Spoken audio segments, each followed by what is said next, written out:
바디로직. 바디로직입니다. 노래가 머릿속에서 떠올라요. 골반 잡자, 바로 잡자. 골반이 굉장히 중요합니다. 골반이 비틀어지면 골반과 연결된 척추와 다리 여기에 매우 나쁜 영향을 줍니다. 그렇죠. 몸이 망가지고 자세가 망가지고 계속 악순환이 된다. 이걸 바로 잡아주는 방법 바디로직. 바디로직으로 해결할 수 있습니다. 김용민이도 들어가는 바디로직. 내가 이제 허리 쪽이 안 좋지 않습니까? 이게 잡아줍니다. 바디로직을 입기만 해도 예. 골반의 구원. 할렐루야. 이게 또 100% 환불 보장제도. 환불을 신청하는 분들이 거의 없죠. 근데 보정도 보정인데 정말 그 허리 통증이 완화되는 것만 그렇죠. 추천합니다. 031-345-4550 바디로직 여러분 많이 사랑해 주시기 바랍니다.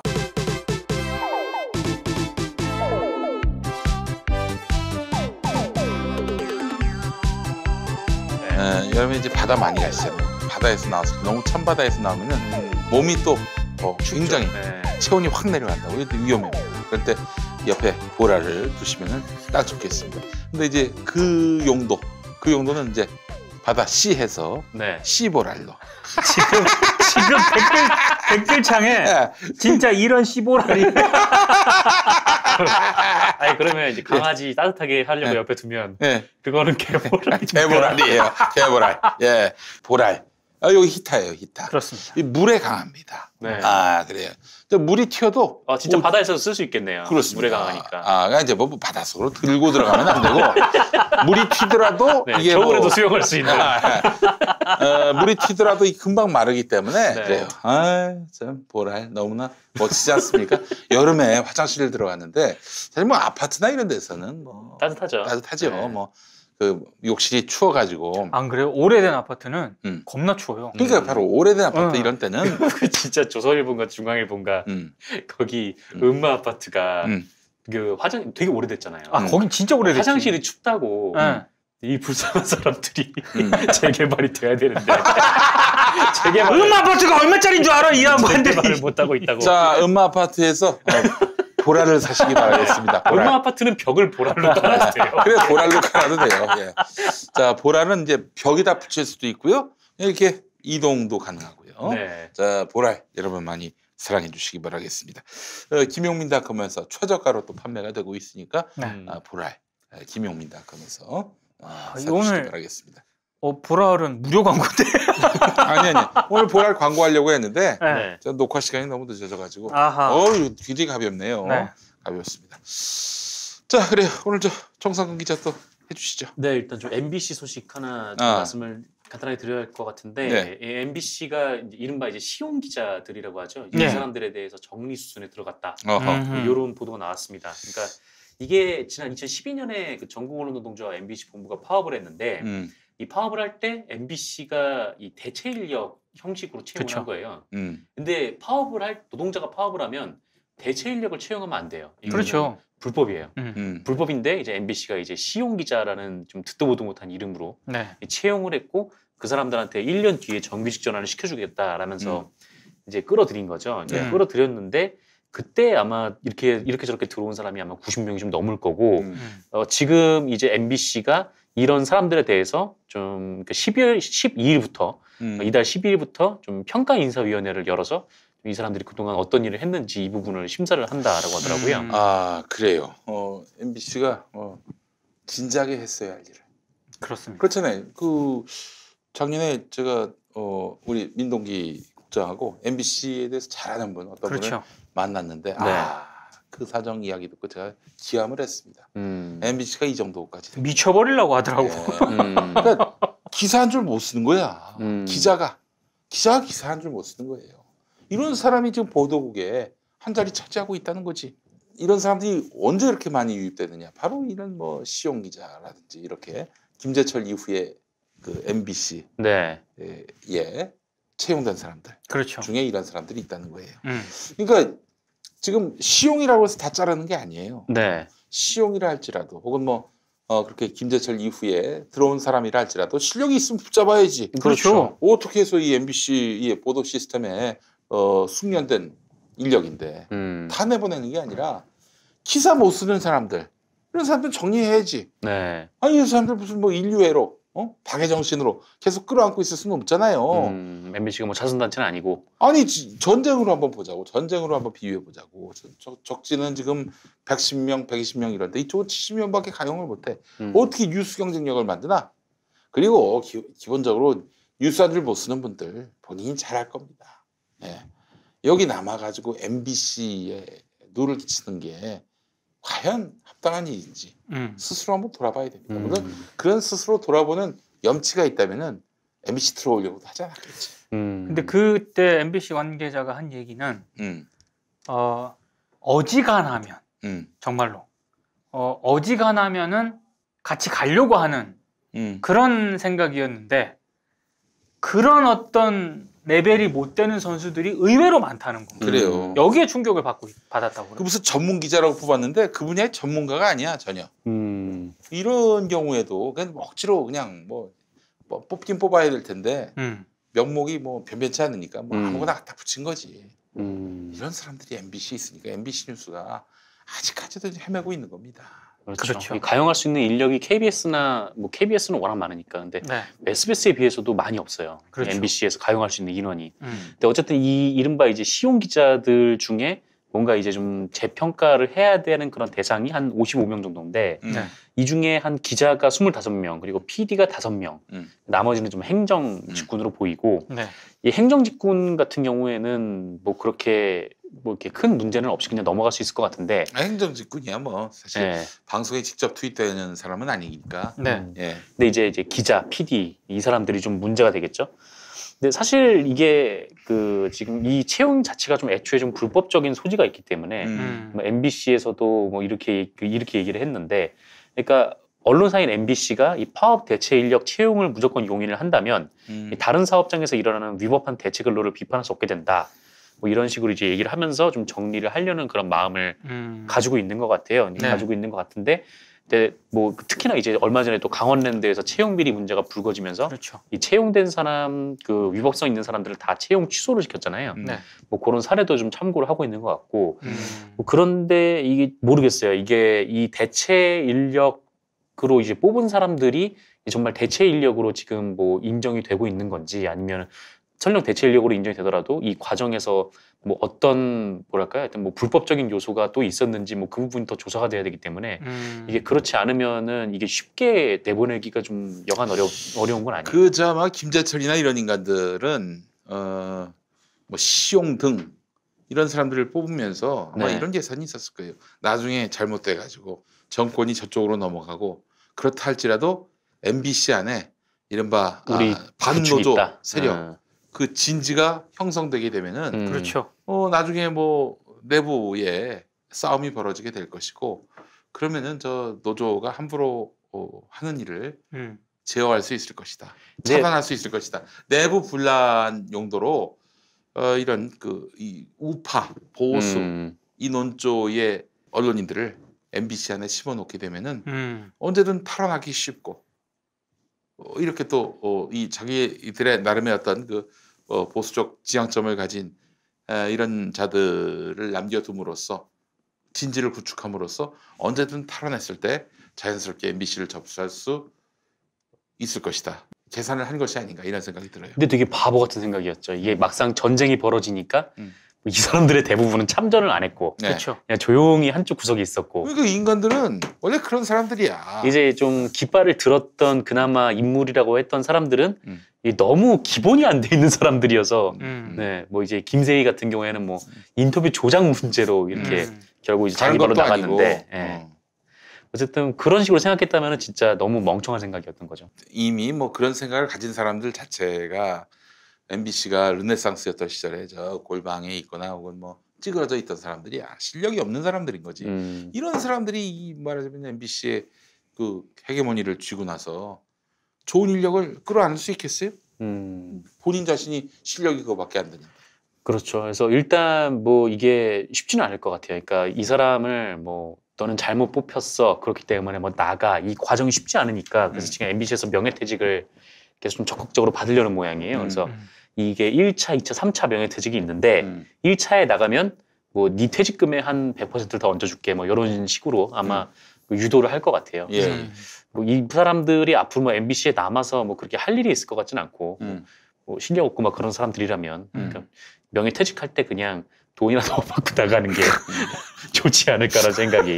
네. 할 수 없어요. 이건 뭐 그거는 뭐 노동 탄압도 아니고 뭐 일 열심히 하는 회사를 위해 애사심으로 똘똘 뭉쳐진 지금의 그 MBC 이 본부 노조, 언론 노조 MBC 본부 소속 구성원들 같은 그런 경우는 아니잖아요. 네. 그렇죠. 일도 못 하고 또 그리고 저 뒷구멍으로 들어왔고 솔직히 얘기해서 닦아놓고 얘기해서 그리고 뭐 이렇다 어떤 그런 성과를 보여준 것도 없고 성과를 보여준 사람들은 아마 잡을 거예요. 그렇죠. 예, 예. 그렇죠. 근데 그것도 아닌 아무것도 아닌 사람들을 어떻게 지금 이 미디어의 무한 경쟁 시대에 계속 붙잡아두고 있을 수 있겠어요. 정리해야지. 똥차는 치워야지. 다음 소식 넘어갈까요? 예, 다음 뉴스 또 전해주시죠. 네, 제가 얼마 전에 이 경찰이 문재인 대통령에 대한 이 침해설 등 이제 이런 방송을 하는 좀 말도 안 되는 이제 유튜브를 좀 삭제를 해달라 이렇게 방송통신심의위원회에 이제 요청을 했다 이런 말씀을 전해드렸는데, 근데 이건 제가 봐도 굳이 이건 경찰이 나서는 게 좀 모양새가 좀 이상하니까 차라리 진짜 뭐 청와대가 그러니까 뭐 당사자가 이렇게 좀 이 사람들에 대한 정치적인 좀 소송을 걸어서 좀 그런 문화가 좀 있어야 되지 않을까. 민사로 가야지. 이건 형사나 혹은 형사가 결국 이제 경찰을 동원하는 건데 경찰을 통해서 뭔가 해결하는 거는 근데 저는 지금 경찰이 어쨌든 방심위에다가 삭제 요청을 한 거잖아요. 경찰이 삭제 요청을 한 거는 제가 봐도 이상한데 그거와는 별개로 문재인 대통령이 침해설이라는 거는 100% 확실한 허위 사실이거든요. 근데 이제 이 친구들 봐봐. 문재인 대통령이 침해에 걸렸다가 아니라 침해설, 침해 의혹. 그러니까 이러면은 사실 면책이 될 수가 있어요. 그럴 수 있겠네. 아니 그렇게 볼 수는 있는데 어찌됐든 그런 허위 사실이 상당한 부분의 어떤 그런 영상에 대해서 방심위가 삭제에 대해서 조금 유보적인 판단을 했다. 나는 이거는 좀 다시 생각해봐야 되는 게 아닌가. 그러니까 경찰이 이렇게 이걸 영상을 삭제해달라 이렇게 방심위에 얘기를 했는데 뭐 그것들이 이상하지만 그건 좀 차치해 두고 그런데 이 방심위에서 이거를 심의해본 결과 이거는 삭제를 할 필요가 없다라고 이제 판단을 내린 거예요. 그러니까 뭐 해당 없음, 각하 이 처리를 했는데 심의 결과 제재가 적절하지 않다라는 판단을 한 거고 뭐 해당 영상이 또 삭제된 경우가 이미 또 있기 때문에 뭐 그건 굳이 논의할 필요 없다 뭐 그렇게 결정을 한 것 같아요. 근데 아까 동민 선배께서 말씀하신 대로 이게 지금 뭐 문재인 대통령이 뭐 침해설을 제기하는 좀 그런 거라든지 뭐 문재인 대통령이 뭐 간첩이다 뭐 이런 내용이라든지 누가 봐도 좀 말도 안 되는 내용들에 대한 좀 이 판단을 내려달라 이렇게 방송통신심의위원회가 딱 갔는데 일단 방송통신심의위원회가 결정을 내린 거는 뭐 어찌됐든 이거는 좀 사회 질서를 현저히 위반할 그런 건 아니다. 그러니까 일종의 표현의 자유 영역이다라고 인정을 해버린 것 같아요. 그러니까 이제 그 얘기를 하고 싶어요. 그러니까 표현의 자유라고 하니까 몇 가지 문제가 중첩이 돼 있어요. 일단 경찰이 그걸 요청한 거. 이건 조금 제가 봐도 아닌 것 같고 더더군다나 방송통신심의위원회가 어찌됐든 반정부 기구지 않습니까? 그런 상황에서 해당 영상의 삭제 주체가 뭐 정부기관이 되면은 그거에 따르는 문제점도 분명히 있어요. 근데 저는 그런 문제점 못지않게 그러면 명백한 이건 가짜 허위 사실이 다분한 그런 영상인데 그럼 그대로 놔둬야 되나? 각종 사회적 약자에 대해서 혐오하고 이런 영상이 계속 도는데 그거는 표현의 자유, 그것도 표현의 자유다 해서 그냥 놔둬야 되는 건가? 아무런 제재 없이? 다른 나라 같은 경우 혐오 표현에 대해서 아주 뭐 준엄하게 강력하게 단속하더라고요. 아까 얘기했지만 독일 같은 경우에 나치에 대한 이런 그 찬양을 공개적인 장소에서 하면 법적 처벌까지 받거든요. 그렇죠. 그래서 저 같은 경우에는 돈으로 이건 해결해야 된다. 돈으로. 민사를 세게 걸어야 된다. 네, 그렇죠. 이제 저는 뭐 사실 적시에 의한 명예훼손 그 필요성은 인정하고요. 실제 저도 그거 갖고 소송을 건 적도 있었어요. 그런데 이제 뭐 장기적으로는 이제 우리 사회가 이제는 그 형사적인 처벌보다는 네. 민사적으로 이걸 해결하는 방법이 어떨지. 그러니까 그런 발언을 하면은 내가 돈을 물게 되는구나. 이런 교훈을 심어주는 건데 그것도 사실 또 걱정되는 것이 그러면 또 돈 많은 사람들은 또 그 돈이 있으니까 몇만 원, 몇십만 원이 전혀 뭐 그 아깝지 않은 이런 사람들이 또 표현의 자유를 구가할 가능성이 있어서 소득에 비례해서 벌금을 매요. 삼성의 후원 같은 걸 받는 사람들은 어떡합니까? 아, 삼성 후원 받는 네, 사람들. 본인은 돈이 없지만 예. 뭔가 삼성의 후원 같은 거 받아가지고. 그렇기 때문에 막 아무나 막 씹어대고 혐오하고 비방하고. 응? 그래 참 이거 답이 없네. 아니 그래서 이것도 아니고 저것도 그러니까 아니고. 오픈넷이나 이런 데서는 이제 방심위 결정 환영하는 그런 논평도 냈고 저는 시민단체들이 그런 성명을 낸 거는 100% 이해를 하는데 그러니까 만약에 표현의 자유 문제로 이 문제가 계속 가게 되면은요. 그 변희재 미디어워치 대표 지금 검찰이 5년 구형했거든요. 네. JTBC 태블릿 조작설 제기했잖아요. 네. 그럼 그것도 광의의 표현의 자유 개념으로 보면 그 검찰 구형도 말도 안 되는 거야. 그렇게 가야 되는 거예요. 그거는 이제 변희재가 손석희 집 앞에 가가지고 네. 좀 약간 실질적인 위협을 가했던 측면도 좀 있긴 하지만. 아, 그렇죠. 근데 네. 어찌됐든 조작설에 대해서 상당히 손석희 사장이라든가 이런 걸 고통을 받았다라고 검찰이 그 구형을 하면서 그렇게 밝혔거든요. 그러니까 저는 이게 어떨까 싶네요. 직접적으로 글 올린 사람들에 대해서 타격을 가하기보다는 그 플랫폼 업체 있지 않습니까? 네. 트위터나 페이스북이나 뭐 유튜브 이런 데다가 예를 들어서 누군가가 나에 대해서 유튜브에서 비방했다? 그럼 나는 그 사람이 아니라 유튜브를 고소를 거는 거예요. 뭐 그렇잖아요. 그 판을 깔아줬으니까 그런 매체력 이런 것들도 사실은 매체력 갖고 장사하는 거 아니에요? 이 플랫폼 업체들이? 그렇죠. 그렇기 때문에 그 업체들한테 아니 당신들의 그 어떤 확장성, 매체력으로 내가 명예를 훼손당했다. 이렇게 해서 민사로 걸게 한다든지. 근데 사실 그것도 좀 부작용이 있는 게 좀 그렇게 하다 보니까 이 포털 같은 데서 그러니까 뭐 우리가 막 이제 블로그에 막 대기업을 비판한다든지 그렇죠. 아니면 어떤 제품을 써봤는데 아 이거 정말 역같더라 막 이렇게 썼을 경우에 이 대기업에서 권리침해 신고를 하면은 그냥 포털이 그걸 닫아버리거든요. 그냥 저기 블라인드 처리해버려요.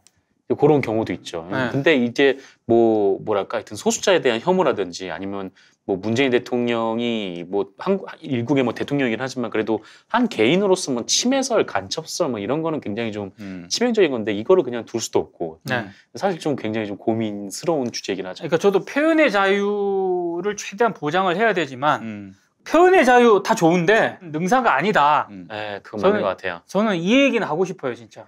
좀 뭔가 요새 너무 이 혐오 표현들이 너무 많아서 온라인상에 보기가 너무 힘들더라고요. 그렇습니다. 예. 자, 그렇습니다. 참 이 표현의 자유 문제도 매우 심각한 문제인데, 그 민변에서 전에 그런 입장으로 정리되더라고요. 형사는 하지 말고 민사로 가자. 민사로 이렇게 하는 방법으로. 마무리해야 되겠어요. 네네. 내일 또 우리가 또 일 나가야 되기 때문에. 뭐 간단하게 그 지금 방용훈 사장이 오늘 조사를 받았다고. 이거 얘기해야 됩니다. 네. 그래요. 방용훈이 누구냐면은 밤의 대통령 방일영 회장님 아들. 네. 네. 방상훈 동생. 방상훈 조선일보 사장의 동생입니다. 네. 방모양의 작은 할아버지. 네. 방모양의 작은 할아버지. 그렇습니다. 네. 예, 그래요. 지금 저 다 부를 모양인가 봐요. 방정호도 곧 부른다고 합니다. 이제 권재정 전 법무장관도 부른다고. 권재진 법무장관도 부른다고. 근데 그때 이제 장자연 씨가 말하자면은 접대했던 그 자리에 있었대. 그 당시 때 대검 차장이었고. 네. 그렇죠? 그 검찰 2인자인데. 근데 이제 검찰이 말하자면은 장자연 씨 사건과 관련해서 무마했잖아요. 네. 권재진이 그 자리에 있었으면 말도 한 거 아니야? 그렇죠. 자기가 그 자리에 있었는데. 그러면 수사가 당연히 무마가 되지. 당연히 그 진짜. 방용은 봐주게 되지. 그렇죠. 그렇죠. 이거 다 조사해야 돼요. 그 누구죠? 그 조현호 찾아가가지고 협박했다는 조선일보 기자도 찾아내서 다 조사를 해야 됩니다. 다 조사해야 됩니다. 네. 그러니까 조선일보가 그 검찰이 그 뭉개라. 그런데 천하의 조현호라도 어떻게 하겠어? 그러니까 결국에는 뭐 백기를 들었고 무릎을 꿇을 수밖에 없었는데 이제라도 진실이 드러나야 합니다.